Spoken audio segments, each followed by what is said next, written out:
Olá, meus amigos, minhas amigas, seja bem-vindo aí ao nosso bate-papo aqui de hoje. Hoje a gente vai falar um pouquinho sobre a questão do karma e também dos processos. Quando a gente entra na caminhada espiritual, nesse mundo espiritual, a gente vê muito essas palavras, né? Processo e a palavra karma. E daí, quando a gente começa a escutar sobre essas coisas, a gente começa a ouvir muitas coisas e absorver muitas informações. E algumas informações vão ser valiosas e outras nem tanto.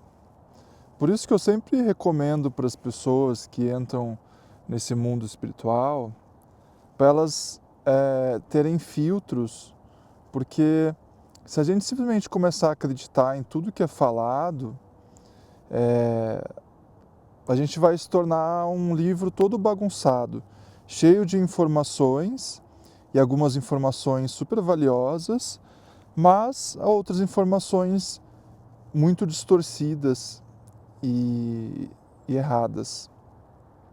Mas hoje eu queria falar sobre algo que é pouquíssimo falado, principalmente no Brasil. E é sobre a questão de que existe a perspectiva de que o karma nos afeta e que a gente tem processos, mas também existe essa outra perspectiva de diferentes tradições espirituais, diferentes conhecimentos espirituais, onde é que é falado que o karma ele não nos afeta e que nós não temos processos. Mas é óbvio que a gente precisa entender essas afirmações, porque não é num vídeo de 15 minutos, que é o que eu estou fazendo aqui, que você vai entender por completo o que eu estou falando aqui. Aqui eu vou fazer um breve resumo para você apenas abrir os seus olhos para ver que existem outras possibilidades. E eu acho extremamente importante nós sempre estarmos abertos para ouvirmos sobre outras possibilidades, outros conhecimentos, outros pontos de vista. Porque, como eu costumo falar, o que você sabe, você já sabe, não é verdade? Então, o que eu sei, eu já sei. Mas o que eu ainda não sei, eu ainda não sei. Então, estar aberto para o que eu não sei é algo valioso.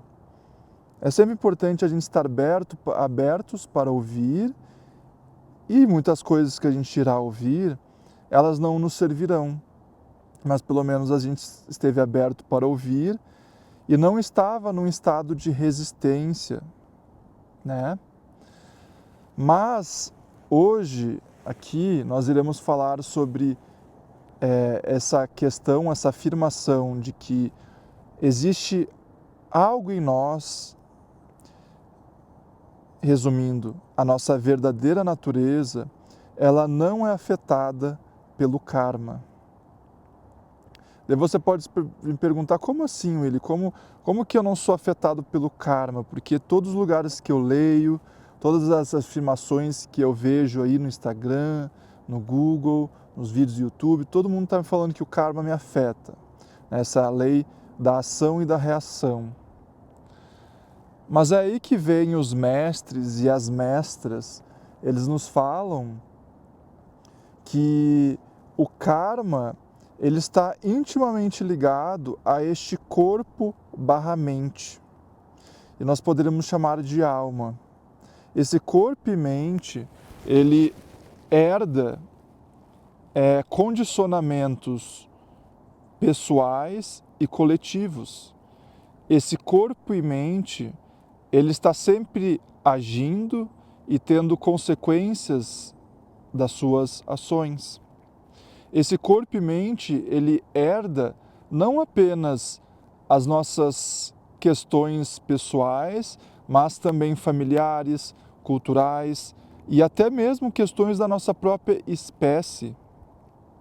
Então, quando você tenta rastrear quem é o culpado do karma na sua vida, você não vai encontrar uma pessoa culpada, porque esse rastreamento é infinito.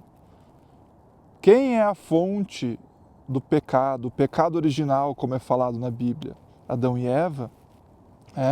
Então, quando você tenta buscar o primeiro propagador do karma, você não vai achar. E não é você. Você, na realidade, é a pessoa que fica repetindo e propagando na sua vida pessoal. Mas quando você tenta achar a raiz do karma, um eu, um nome, você não vai achar. Mas aí que vem que os mestres e as mestras nos falam. Eles falam que o karma está intimamente ligado ao ego, ao eu pessoal, ao indivíduo pessoal, ao eu separado, à mente separada, ao corpo/mente.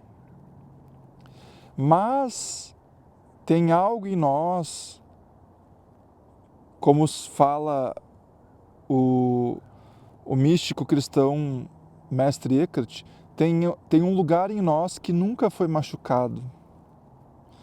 E eu poderia falar que tem um lugar em nós que nunca foi manchado por karma algum, por condicionamento algum. E daí você pode pensar, como assim, Willy? Que história é essa? Que lugar é esse? Então eu vou trazer uma analogia de por exemplo, agora, nesse exato momento, você está talvez no seu quarto ou na sala da sua casa. E daí você olha ao seu redor e você diz, esse quarto e essa sala, ele está sendo afetado pelos móveis e pelas paredes que limitam esse espaço. Na verdade, você olha para o espaço do seu quarto, da sua sala, e você diz, olha, esse espaço aqui, que antes era livre, agora ele está preso por essas paredes, né? Tem 4 paredes aí que estão limitando este espaço. E este espaço está sendo, digamos assim, manchado pelos objetos, pelas coisas que estão, pelas matérias, entre aspas, que estão neste espaço. E este espaço, ele está separado do espaço lá fora que eu chamo de universo, desse espaço ilimitado que eu chamo universo. Porém, agora que chega a reflexão, se você tira as paredes da sua casa, você tira a casa do seu lugar, o prédio do seu lugar, você tira os móveis e você olha para esse espaço que estava contendo essas paredes e esses móveis e essas pessoas, e você olha para esse espaço e ele está, de alguma forma, afetado por essas paredes, por esses móveis, por essas pessoas que se locomoveram neste espaço. Quando você tira as paredes, a casa, o prédio, deste espaço que estava ocupando, você percebe que o espaço ele nunca de fato foi afetado e ele sempre continuou uno com um espaço fora dele que aparentava estar fora dele. Mas aquele espaço nunca de fato esteve fora dele. O espaço, isso daqui, ó, digamos, agora você está vendo esse espaço limitado do universo, ó, todo esse espaço. E é ilimitado. Aí você põe agora 4 paredes aqui e você vai olhar aquela sala e você vai dizer, essa sala está separada do espaço lá fora. O espaço dentro dessa sala está separado do espaço lá fora. Mas quando você tira as paredes, você percebe que não, que de fato o espaço ali dentro nunca foi separado do espaço lá fora. Ele apenas aparentava estar sendo separado do espaço lá fora. E não existe espaço lá fora, espaço lá dentro. Só existe um espaço que aparentemente é limitado pelas paredes. Ok? Então até aí imagino que a gente possa concordar sobre essa reflexão. E daí, entrando nessa questão do karma, o nosso corpo e mente é isso que é afetado pelas ações e reações.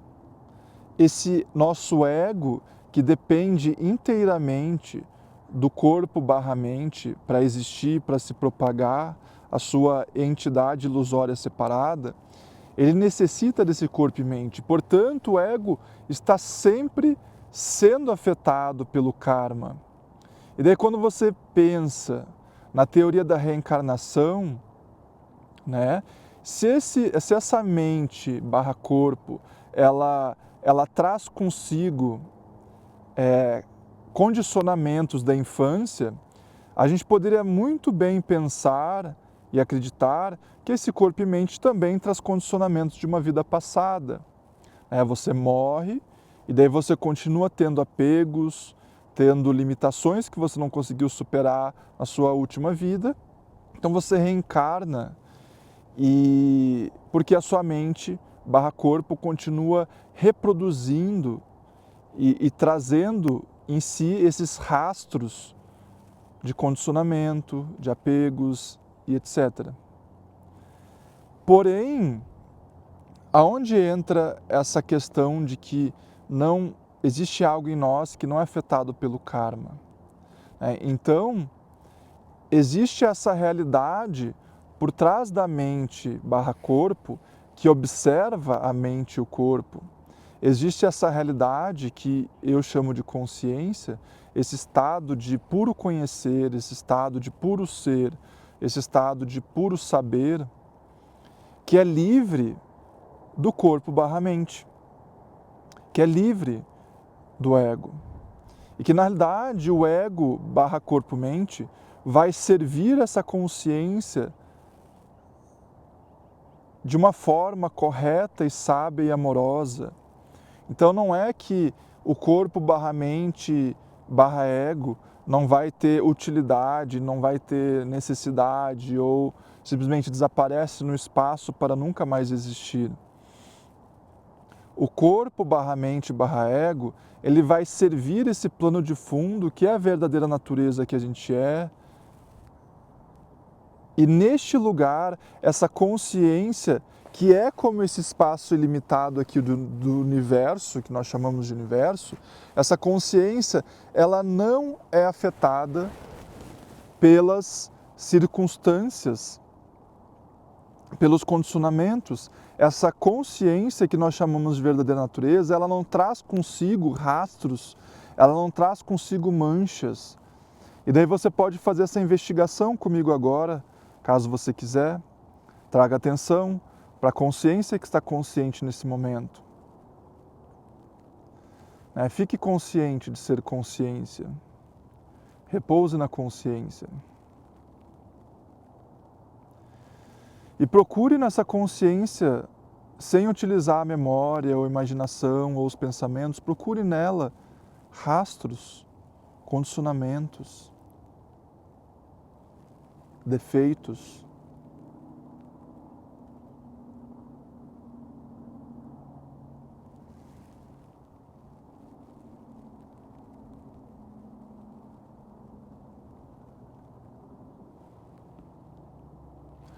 Você não vai encontrar.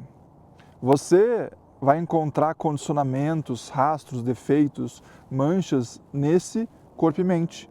Se eu te falo agora, vá para a sua memória, para os seus pensamentos, para as suas imaginações, para o seu corpo e mente, procure aí defeitos, medos, traumas, você vai achar um monte de coisa, não é verdade? Então, essa questão, nós temos duas formas de viver a vida. Na verdade, tem várias formas de viver a vida, mas resumidamente, você pode estar vivendo identificado com o ego, com a mente, com o corpo, sendo refém dos seus processos, sendo refém do seu karma, sendo sempre impactado por ele, ficando nesse ciclo vicioso do karma. Ou você pode reconhecer que existe uma consciência que está no plano de fundo, e aprender a viver nela de forma plena durante o seu dia a dia, durante o seu cotidiano, durante o seu trabalho, durante suas relações, durante todos os momentos da sua vida. Mas é claro que isso não vai acontecer de um dia para o outro, né? Esse processo, entre aspas, né? Não vou chamar de processo, mas esse caminho de você aprender a viver de forma estabilizada nesse verdadeiro eu, nessa consciência, é algo que leva muitos anos. E daí é isso o que alguns professores chamam de sadhana após a iluminação. A iluminação é o reconhecimento de que eu sou essa consciência pura. Mas reconhecer que você é essa consciência pura é apenas o primeiro passo. Você ainda precisa aprender a viver nessa consciência pura durante todos os momentos. Por exemplo, aqui eu estou falando com você e eu poderia estar sentindo que é o Willy falando, o William, o Will, é esse ser individual falando com alguém, mas eu não sinto isso. Existe apenas o conhecer dessas palavras surgindo, esse espaço ilimitado sendo percebido, a paz no plano de fundo e no plano frontal, e as palavras estão acontecendo, e os sentidos estão acontecendo, e as percepções estão acontecendo, né? Então, existem muitas coisas que você precisa fazer, praticar, depois que você reconhece que você é essa consciência pura, né? Você precisa, como o Rupert Spira fala, o professor Rupert Spira fala, ele fala assim, você precisa ainda colonizar este corpo, mente, com o entendimento de que ele também é a consciência. Não adianta você dizer, Willy, eu sou a consciência. Daí você se mexe e você sente que é o eu separado se mexendo. Você se levanta e você sente que é o eu separado se levantando, né? Eu costumo brincar com as pessoas que vão num retiro, quando eu faço o retiro, os grupos, quando as pessoas estão lá paradinhas, elas estão nesse espaço de consciência, uau, espaço de consciência ilimitado, né, que eu não sou nada. Daí, no momento que elas levantam e começam a se interagir uma com as outras, daí volta o personagem, volta o eu pessoal, volta o indivíduo separado, e daí elas já se perdem de novo nos pensamentos, já se perdem de novo em Nárnia, né? Eu costumo chamar de Nárnia, né? E então, por exemplo, aqui eu estou caminhando. Eu sinto que é um eu individual caminhando? Eu não sinto. Eu só estou tentando trazer para vocês como que é a experiência de você colonizar este corpo e mente também com o entendimento de que ele também é consciência.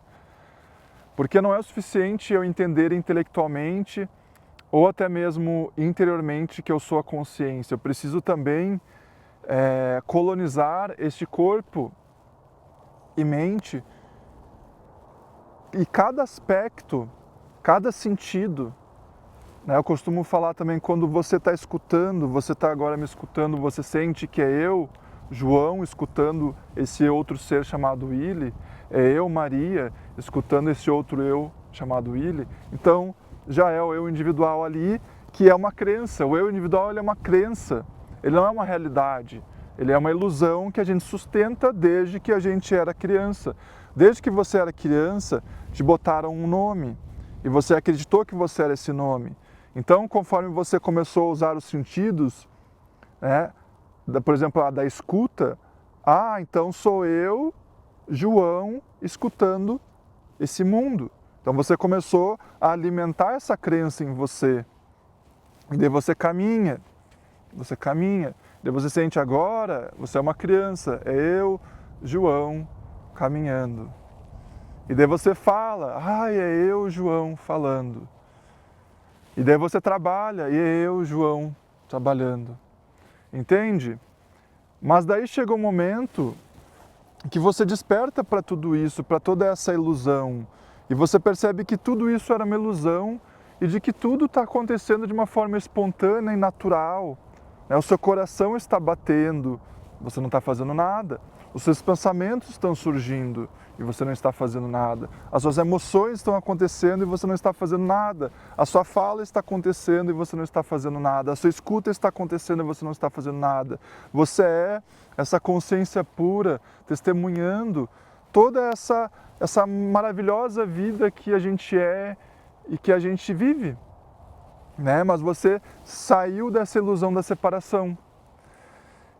Então, neste lugar, não existe mais essa coisa chamada karma, né? Porque a consciência, ela não é afetada pelo karma. E a consciência, ela nem encarna e nem reencarna, porque a consciência seria a mesma coisa que a gente pegar o exemplo de novo do espaço e você põe ali um prédio. Aparenta que as paredes, as 4 paredes daquela casa limitaram o prédio, o espaço, e fizeram daquele espaço ilimitado agora um espaço limitado.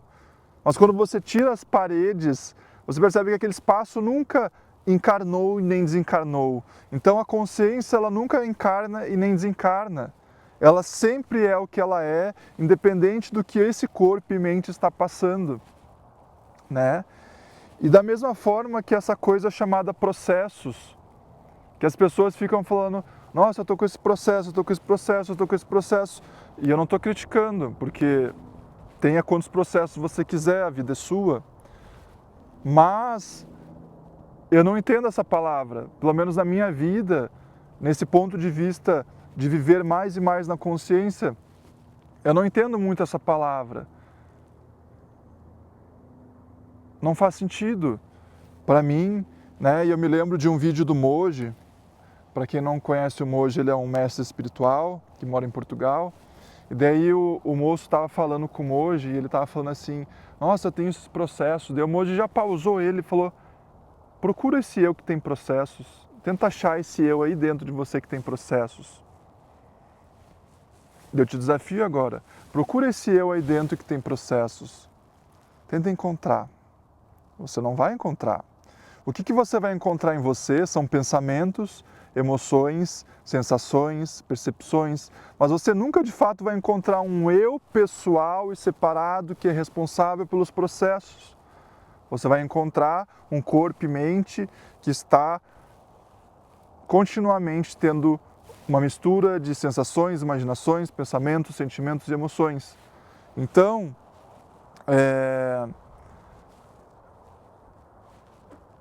como o Ramana Maharshi fala, no início do caminho espiritual, é impossível você não fazer esforço. Então, a maioria das pessoas que estão caminhando na jornada espiritual, elas precisam fazer esse esforço. Esforço para se libertar dos processos, esforço para superar os processos, e elas ficam lá. Mas daí ele fala que no final do caminho, é impossível você fazer esforço. O que significa que é impossível você fazer esforço? Porque quando você está na consciência, da mesma forma que esse coração bate, da mesma forma que eu como uma maçã e o meu corpo faz a digestão dessa maçã, eu não sou responsável pelos meus processos. Eles estão simplesmente acontecendo aqui, nesse corpo e mente, nessa alma, da mesma forma que quando eu como ali uma janta cheia de comidas, né? Ontem a gente foi lá visitar um casal de idosos aqui, daí a gente comeu lá salada, a gente comeu torta, a gente comeu macarrão, tinha de tudo. Desse corpo vai pegar essa comida e ele vai fazer a digestão. E você não pode dizer, eu estou fazendo a digestão.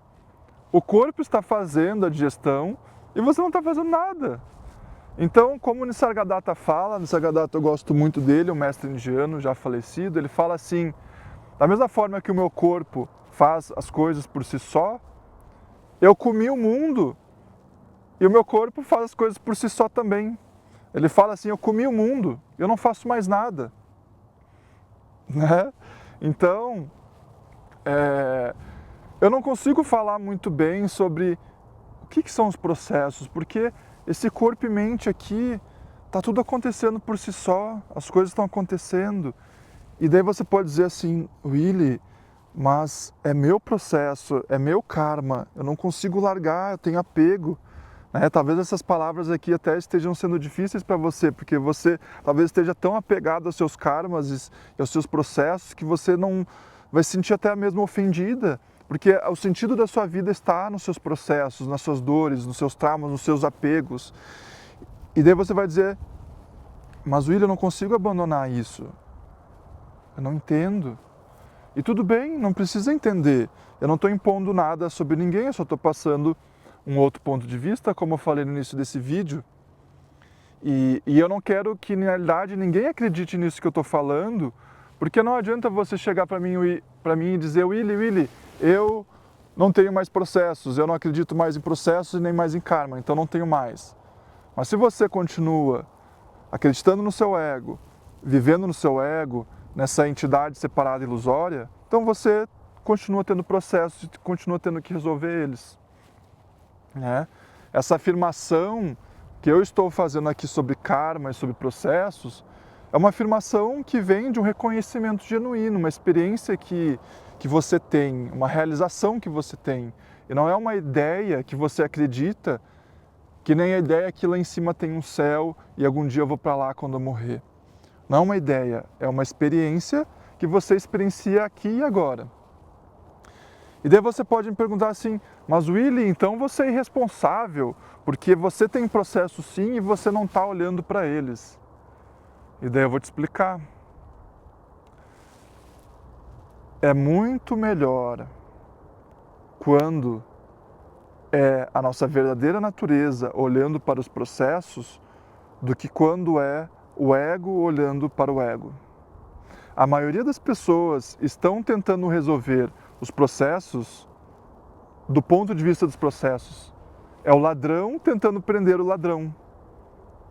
Então, no caso de uma pessoa que realizou a consciência, é a consciência olhando para esse corpo e mente e dissolvendo as coisas. Os processos não levam 1 ano, os processos não levam 5 anos para serem resolvidos, porque na luz, ali na luz da consciência, as coisas se dissolvem. Na luz da consciência, aquela dor realiza o propósito dela. Na luz da consciência, aquelas emoções são acolhidas e dissolvidas. Então, você pode perguntar, Willy, então esses mestres, essas mestras, essas pessoas que vivem na consciência, elas não têm mais coisas para resolver na vida? Elas têm. Só que é de um lugar diferente, é de um lugar impessoal, é de um lugar onde é que a consciência pura e impessoal está lidando com toda essa diversidade humana. E não tem mais um eu responsável aqui para dizer, eu vou fazer isso agora. E daí você pode dizer assim, Willy, então você é irresponsável porque você não está olhando para as suas coisas. Mas eu te pergunto, ajudou alguma coisa você ficar neuroticamente olhando os seus processos? Ajudou alguma coisa você ficar neuroticamente olhando os seus karmas? Eu tenho certeza que você conhece pessoas que estão há 10 anos tentando resolver processos e elas não conseguem. Tem pessoas que estão há 10 anos tentando resolver vidas passadas e não conseguem. Mas eu conheço pessoas que reconheceram a consciência e se libertaram de grande parte das coisas que elas tinham que se libertar. Então, quando você reconhece a consciência, não é que as coisas vão tudo sumir. Só que agora, tudo acontece do ponto de vista da consciência. Você acordou do sonho. Agora, vamos pegar essa analogia do sonho. Imagina que você está tendo um sonho, e daí você, ali naquele sonho, você está tentando resolver processos naquele sonho. Você está ali sonhando, você se identificou com o personagem do sonho, você é o João, você está sonhando e você está tentando resolver uma raiva do personagem João do sonho. E é difícil, né? Você vai dizer, nossa, mas eu não consigo. Daí eu te pergunto qual que é a forma mais fácil de João resolver o karma dele no sonho. É você despertar e entender que você não é João. E de que aquela raiva não é real, que aquela raiva não é sua, que aquele personagem não é seu e que ele nunca existiu, que você é aquele eu verdadeiro que está sonhando o João que tem a raiva. Então é isso que acontece quando a gente realiza a consciência pura. a gente entende que todo esse conteúdo aqui, toda essa diversidade de emoções, de sensações, de situações, de condicionamentos que tem, não pertence a nós. Pertence ao corpo e mente. E daí, do ponto de vista agora dessa consciência pura, do ponto de vista dessa consciência una, dessa consciência indivisa, dessa consciência imaculada, você começa... Não você começa porque você não faz nada, porque o Ramana Maharshi falou que no final é impossível você fazer esforço, não é verdade? Então, a própria consciência faz tudo. A consciência simplesmente faz tudo. Né? Você, por exemplo, está ali, surge uma emoção, e você não diz essa emoção é minha, essa raiva é minha, apenas surge no campo da consciência. E daí essa consciência se aproxima dessa sensação, dessa emoção, e naturalmente se dissolve. Pode não ser em 1 segundo, nem em 5 segundos, talvez 1 minuto, talvez 10, talvez um dia, mas não vai ser um processo que vai levar anos, entendeu? Por que não vai levar anos? Porque você entende que não é seu. Quando você diz é meu processo, você criou posse. Quando você cria posse, você alimenta, e quando você alimenta, você propaga. Então, é meu processo, é minha dor, é meu trauma, é meu.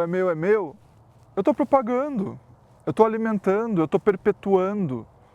Então, a única coisa que eu consigo reconhecer na minha vida é a paz. Quer dizer que não vem as sensações de ansiedade, tristeza. Elas podem surgir, mas elas surgem nesse plano de fundo e frontal que é a paz. A consciência é pura paz, é a paz que ultrapassa todo entendimento. Então, mesmo que surja uma emoção que a gente chamaria de raiva ou de tristeza, elas não são minha posse, elas apenas surgem nesse campo da consciência. E elas são bem-vindas nesse campo da consciência, nada é rejeitado pela consciência. Na realidade, as pessoas acham que isso que eu estou falando, a gente está rejeitando a nossa vida humana. Muito pelo contrário, porque uma pessoa que está na consciência, ela acolheu tanto a vida humana dela, ela acolheu tanto as emoções humanas dela, que ela nem ao menos consegue se separar das emoções, é tudo uno. Aí que vem a não dualidade, o Advaita Vedanta, não dois, Advaita, não dois. Não é eu e as minhas emoções, porque isso é ainda dual. Eu e meus pensamentos, isso é ainda dual. Eu e os meus processos, isso é dual. Eu e meu karma, isso é dual. Então, do ponto de vista da não dualidade, da consciência una, tudo é uma coisa só e tudo é bem-vindo.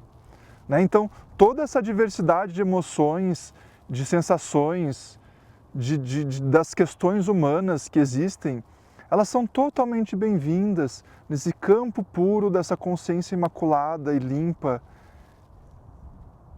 espaçosa, indivisa. Tudo é bem-vindo, nada é rejeitado.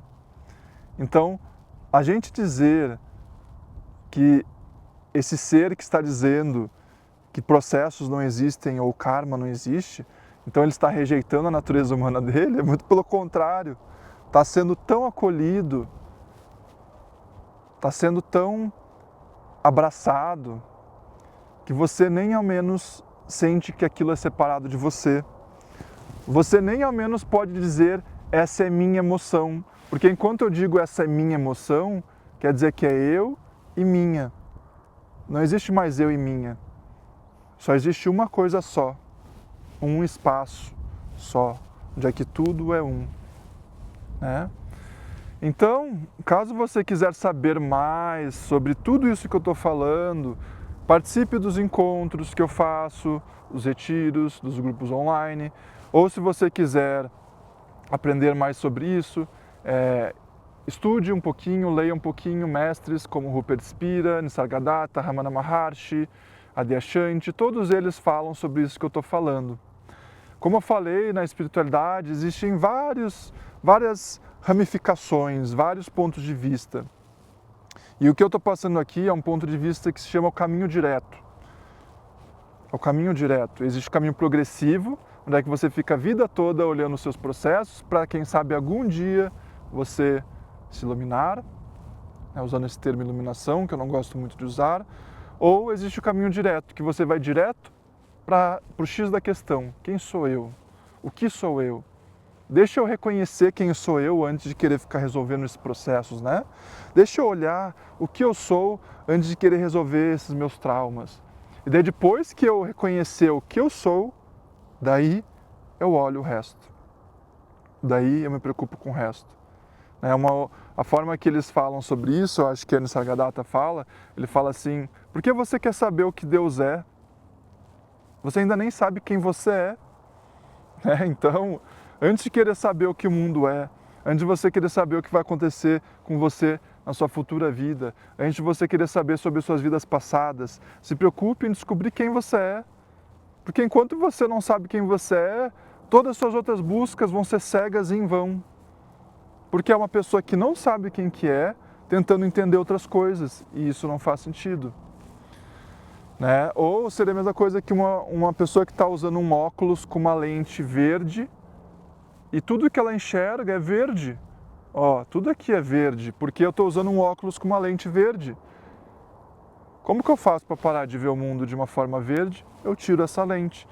E a mesma coisa para, enquanto você estiver enxergando o mundo através do seu ego, tudo que você vai ver é o reflexo do seu ego. Então, se você quiser saber o que Deus é, o que as vidas passadas são, o que as vidas futuras são, o que o karma é, essas coisas são irrelevantes. Se preocupe em saber quem você é. O que você é. Traga atenção para isso. Se preocupe com aquilo que é essencial. Antes de você saber quem você é, todas as outras empreitadas serão em vão. Ou, pelo menos, não terão tantos frutos como teria caso você tivesse reconhecido quem você verdadeiramente é. Tá bem? Então, se alguém tiver alguma dúvida, pode mandar mensagem. Deixo aí novamente o convite para participar dos grupos que a gente tem. Semana que vem, no dia 10 de outubro, a gente vai começar... 8 de outubro, a gente vai começar um grupo online que se chama Libertação do Sofrimento e Acolhimento das Emoções. E vamos ter também um evento em Palhoça, em Santa Catarina, no dia 10 de novembro. E também tem os encontros individuais, para quem sentir de fazer, os atendimentos individuais. Tá bem, meus amigos e minhas amigas? Então é isso, muitas bênçãos para vocês.